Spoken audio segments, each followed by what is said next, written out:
Hello दोस्तों, स्वागत है आपका एक नए वीडियो में। और आज के वीडियो में हम कुछ नए एग्जाम्पल लेंगे और जो पिछला एग्जाम्पल था पिछली वीडियो में उसी को हम कुछ कंटिन्यू करेंगे।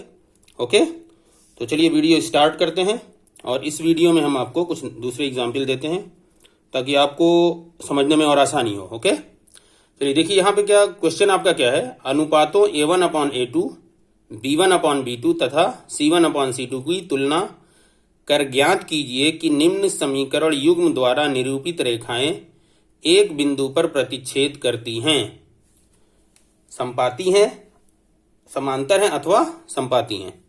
ठीक है, आपको यहाँ पे दे दिया है कि आपको ये जो अनुपात है इनको दिखाना है कि ये इक्वल है या नहीं, इक्वल नहीं है। और इसी के बेस पे हम डिसाइड करेंगे कि जो रेखाएं हैं, जो दोनों समीकरण दिए हुए हैं, ये समीकरण किसके होते हैं? रेखाओं के समीकरण होते हैं। ये जो होती हैं ये रेखाएं होती हैं। ठीक है, इन रेखाओं के समीकरण जो बनेंगे वो कैसे होंगे? ओके, इनसे ये एक दूसरे को प्रतिच्छेद करेंगी ये रेखाएं या नहीं करेंगी, एक दूसरे को किसी पॉइंट बिंदु पे काटेंगी, या समांतर होंगी या संपाती होंगी। ओके, चलिए तो कैसे करेंगे? देखिए ये आपका क्वेश्चन दिया हुआ है, तो क्वेश्चन 1 हम लेते हैं। देखिए क्या दिया हुआ, 5x - 4y + 8 = 0 और 7x + 6y - 9 = 0। लास्ट वीडियो में भी हमने इसी तरह की प्रॉब्लम की थी, बट उसमें हमें ग्राफिकल रिप्रेजेंटेशन, आलेखीय निरूपण भी बताना था और अलजेब्राइक रिप्रेजेंटेशन भी करना था। दैट मीन्स बीजगणितीय वाला भी हमको पार्ट उसमें दिखाना था। यहाँ पे हमको सिर्फ रेखा के बारे में पूछा है कि वो रेखा कैसी होगी। ओके, तो चलिए देखते हैं। तो सवाल आपका ये दिया हुआ है। अब देखिए जो आपका सामान्य रूप होता है वो क्या होता है? A1x + B1y + C1 = 0। और दूसरी रेखा के लिए क्या हम लिखते हैं? A2x + B2y + C2 = 0। ओके, तो चलिए कंपेयर करिए। A1 हुआ 5, B1 क्या होगा? -4, C1 क्या होगा? 8।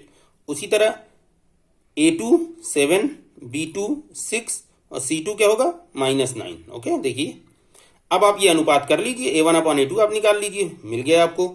B1/B2 देखिए आपने कैलकुलेट किया, ये भी आपको मिल गया। C1/C2 आपने देखा, ये भी मिल गया। तीनों आपने कैलकुलेट कर लिया। ओके, अब आप यहां से देख लीजिए, पहले A1/A2 और B1/B2 को कंपेयर करिए।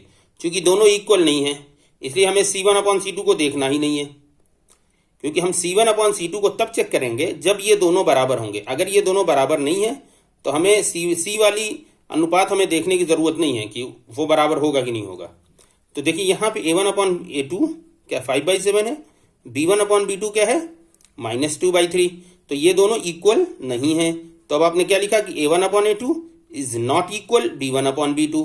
और इसमें हमने आपको बताया था कि जब ये इक्वल नहीं होंगे तो रेखाएं एक बिंदु पर प्रतिच्छेद करेंगी।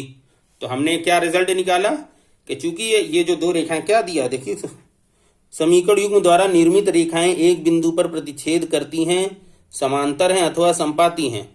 तो चूंकि ये दोनों इक्वल नहीं हैं इसलिए रेखाएं एक बिंदु पर प्रतिच्छेद करती हैं। कैसे प्रतिच्छेद करेंगी? मतलब एक रेखा अगर ये है तो दूसरी कुछ इस तरह की होगी। मतलब एक बिंदु पे देखिए प्रतिच्छेद कर रही हैं, एक दूसरे को छेद रही हैं, काट रही हैं। ओके, तो ये प्रतिच्छेद। ठीक है, तो रेखाएं एक बिंदु पर प्रतिच्छेद करती हैं। कब करेंगी? जब ए का रेशियो और बी का रेशियो बराबर नहीं होगा। मीन्स A1/A2 जब B1/B2 के इक्वल नहीं होगा तो रेखाएं एक दूसरे को प्रतिच्छेद करेंगी। ओके, और जब इक्वल होगा तो फिर दो और कंडीशन है। जब अगर A1/A2 और B1/B2 इक्वल हो गया तो हम C1/C2 को देखेंगे कि वो भी इक्वल है या नहीं है। इक्वल होगा तो दूसरी कंडीशन होगी, इक्वल नहीं होगा तो दूसरी कंडीशन होगी। बट अगर A1/A2 और B1/B2 नहीं इक्वल है तो हमको यहीं पे रिजल्ट मिल जाता है, हमको C तक जाने की जरूरत नहीं है। ओके, ठीक है, चलिए उम्मीद है आपको ये समझ में आ गया होगा। चलिए इसी का दूसरा पार्ट हम सॉल्व कर लेते हैं। ठीक है, चलिए दूसरा पार्ट हम देख लेते हैं। यहीं पे पहला हटा लेते हैं, दूसरा देख लेते हैं। देखिए दूसरा आपका क्वेश्चन हमने हाईलाइट किया है ताकि क्वेश्चन आपको समझने में आसानी। 9x + 3y + 12 = 0, 18x + 6y + 24 = 0। अब यहां पे आप कंपेयर कर लीजिए। स्टैंडर्ड फॉर्म आपकी क्या है? A1x + B1y + C1 = 0 और A2x + B2y + C2 = 0। ये स्टैंडर्ड फॉर्म होती है। चाहे तो आप लिख भी सकते हैं। तो आपने यहां लिखा तुलना करने पे, आपको लिखना तुलना करने पे क्या है? A1 की वैल्यू हो गई 9, B1 की वैल्यू हो गई 3, C1 की वैल्यू हो गई 12 उसी तरह A2 की वैल्यू हो जाएगी 18, B2 वाई को रिप्रेजेंट, ए देखिए ए एक्स वाले कोफिशिएंट को रिप्रेजेंट करेगा, बी वाई के साथ जो कोफिशिएंट है उसको रिप्रेजेंट करता है, और सी जो कांस्टेंट टर्म है उसको रिप्रेजेंट करता है। क्लियर? चलिए, तो अब आप देखिए यहां पे क्या हो गया, A1 9, B1 3, C1 12, उसी तरह A2 18, B2 6 और C2 24। अब यहां वही तुलना करिए, A1 अपॉन A2 निकालिए तो देखिए 1/2 आ गया, B1 अपॉन B2 कैलकुलेट करिए, फाइनली 1/2 आ गया। उसी तरह C1 अपॉन C2 भी कैलकुलेट आप कर रहे हैं तो फाइनली क्या हो रहा है, 1/2 आ रहा है। तो यहाँ A1 upon A2, B1 upon B2, C1 upon C2 तीनों बराबर हैं, तो हमारी रेखाएं क्या होंगी, संपाती होंगी। ठीक है, तो रेखाएं संपाती हैं। संपाती हैं कैसे रिप्रेजेंट करेंगे, देखिए एक दूसरे के ऊपर साथ साथ चलेंगी एक दूसरे के। ठीक है, तो ये देखिए एक रेखा अगर ये वाली है तो दूसरी इसी के साथ है रेखा, दोनों एक ही जगह पे चलेंगी। ओके, क्लियर हो गया? ठीक है, यहां पे देखिए तीनों इक्वल, बस आपको ये याद रखना है, अगर A1 अपॉन A2 और B1 अपॉन B2 इक्वल नहीं है तो प्रतिच्छेद करेंगी। अगर दोनों इक्वल है तो फिर C को चेक करेंगे, अगर C भी इक्वल है तो संपाती होंगी, और C इक्वल नहीं है तो समांतर होंगी, जैसे ये वाला एग्जाम्पल है। एग्जाम्पल थर्ड देखिए, 6x minus 3y plus 10 equal 0, 2x minus y, question में देखिए यहाँ पे -9 दी, ठीक है, +9, ठीक है, +9 इक्वल 0। ठीक है, ओके, सही है। तो अब आपका देखिए A1 6 हो गया, B1 -3, C1 10 हो गया, A2 2 हो गया, B2 -1 हो गया, C2 9 हो गया। कंपेयर कर लीजिए, सेम पिछले एग्जाम, A1 अपॉन A2 आपने निकाला 3 आ गया, B1 अपॉन B2 निकाला आपने 3 आ गया। अब जब दोनों इक्वल है तो C1 अपॉन C2 आप देखें 10 अपॉन 9, ये इक्वल नहीं है तो ये इक्वल नहीं है। तो जब इक्वल नहीं होगा C1 अपॉन C2 तो रेखाएं क्या होंगी, समांतर होंगी, मीन्स दोनों पैरेलल एक दूसरे के साथ चलेंगी, एक ही पे एक नहीं चलेगी। यहां देखिए, यहां और ये दोनों तकरीबन सेम लगती हैं, बट ये एक दूसरे के ऊपर चलेगी, ये साथ साथ चलेगी।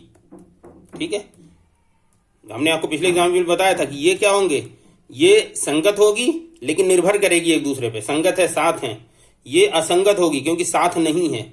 ओके, चलिए, उम्मीद है आपको ये समझ में आ गया होगा। एक और एग्जाम्पल देख लेते हैं थोड़ा सा इसी तरह का। देखिए, जैसे हम एक एग्जाम्पल लेके चलते हैं थोड़ा सा।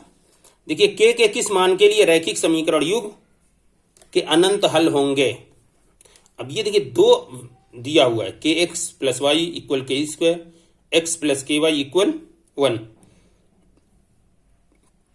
अब आपको पूछ रहा है कि के की क्या वैल्यू हो कि इन दोनों का जो हल आए वो अनंत आए। तो अनंत हल अब हम तो निकाल नहीं सकते, कैसे होगा, तो हम फिर प्रॉपर्टी में जाएंगे, फॉर्मूले में जाएंगे कि क्या चीज होगी, क्या रेशियो इक्वल होगा कि अनंत हल आते हैं। तो हमने आपको पिछले लेक्चर दूसरे तीसरे वीडियो हमने आपको बताया था कि जब ये तीनों इक्वल हो जाते हैं तो हल क्या हो जाते हैं, इनफाइनाइट, अनंत हल होंगे उस केस में। देखिए, हम जानते हैं कि रैखिक समीकरण युग्म ये दोनों के अनंत हल होंगे यदि ये इक्वल हो। तो अब आप लिखिए, दिया गया रैखिक समीकरण युग्म समीकरण ये दिया हुआ है। अब हमें इक्वल में 0 करना है, तो ये के जो है इधर आके माइनस के स्क्वायर हो गया, के स्क्वायर इधर आके क्या हो जाएगा, देखिए के x plus y as it is है, और ये इक्वल के इधर के स्क्वायर है तो इधर कर लीजिए, इक्वल के लेफ्ट साइड कर ली तो माइनस के स्क्वायर इक्वल 0। उसी तरह इधर 1 राइट साइड में है तो इसको लेफ्ट साइड में करिए तो माइनस हो जाएगा, तो एक्स प्लस के वाई -1 इक्वल 0। अब इन दोनों से कंपेयर करिए इसकी, ये दोनों देखिए, पहले के लिए हो गया, दूसरे के लिए हो गया, कंपेयर करिए। तो A1 की वैल्यू यहीं पे देख लीजिए, x के साथ A1 की वैल्यू k हो गई, B1 की वैल्यू y के साथ कुछ नहीं है तो 1 हो गई, और C क्या है, कांस्टेंट क्या है, माइनस के स्क्वायर। उसी तरह इसमें देख लीजिए, A2 की वैल्यू x के साथ कोफिशिएंट कुछ नहीं है, दैट मीन्स 1 होगा। B2 के साथ B2 y का कोफिशिएंट चेक कर लीजिए, k है। C2 कांस्टेंट चेक कर लीजिए, -1।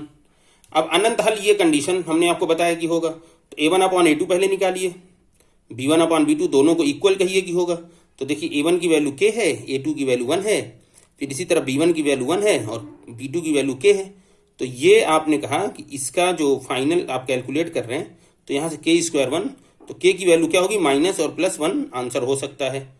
और क्या हो सकता है, अब आप कहें कि ये भी इक्वल होना चाहिए, ठीक है, क्योंकि कंडीशन ये है, अनंत हल तभी होंगे जब तीनों इक्वल होगा।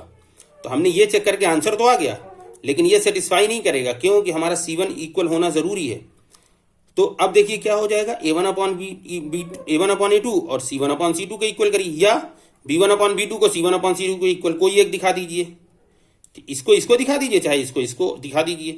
तो आपने ये वाला तो इक्वल बता दिया, यहाँ से एक वैल्यू आ गई, ठीक है। अब ये वाला इक्वल दिखाइए, ठीक है। तो यहाँ पे आपने निकाला A1 k है, A2 1 है, और C1 माइनस के स्क्वायर है, C2 माइनस 1 है। तो k अपॉन 1 हो गया, ये माइनस माइनस कैंसिल हो जाएगा, k स्क्वायर अपॉन 1।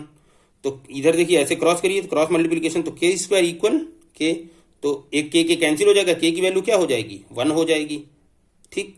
तो इन दोनों में कॉमन क्या हुआ, देखिए यहाँ प्लस माइनस 1 आया, यहाँ 1 आया है, तो फाइनल आंसर हमारा क्या होगा, फाइनल आंसर हमारा यहाँ ये फाइनल आंसर नहीं होगा, ये हमने आपको इसीलिए लिखा था ताकि हम समझा सकें, ये फाइनल आंसर हमारा नहीं होगा, यहाँ पे 1 आया है। तो दोनों का कॉमन हमारा, इसलिए हम लिखेंगे कि k इक्वल जो फाइनल हमारा आंसर आएगा वो +1 रहेगा, मीन्स 1 रहेगा, ये हमारा फाइनल आंसर बनेगा। ओके, हम इसको भी आंसर नहीं कहेंगे, ठीक है, ये हमारा फाइनल आंसर। तो इस तरह आप करके जब आप लिखेंगे कि यहाँ प्लस माइनस 1 आया, यहाँ 1 आया है, तो दोनों की कंडीशन में k इक्वल 1, देखिए यहाँ भी -1 आता, अगर +-1, तब तो आप कहते कि यहाँ भी +-1 आया, यहाँ भी +-1 है, तो आंसर +-1 होगा। बट यहाँ +-1 आया है, यहाँ 1 आया है, दैट मीन्स 1 + 1, ये दोनों में प्लस कॉमन हो रहा है, तो हम कहेंगे k की वैल्यू जो 1 है उसके लिए ये पूरा सिस्टम जो है सेटिस्फाई करेगा k की वैल्यू के लिए, ठीक है। चलिए इस वीडियो को आप लाइक करिए, शेयर करिए, और चैनल में नए हैं तो सब्सक्राइब कर लीजिए इसको। और डेली हम आपको एक वीडियो आपकी हाई स्कूल मैथमेटिक्स से रिलेटेड डेली एक वीडियो अपलोड करेंगे।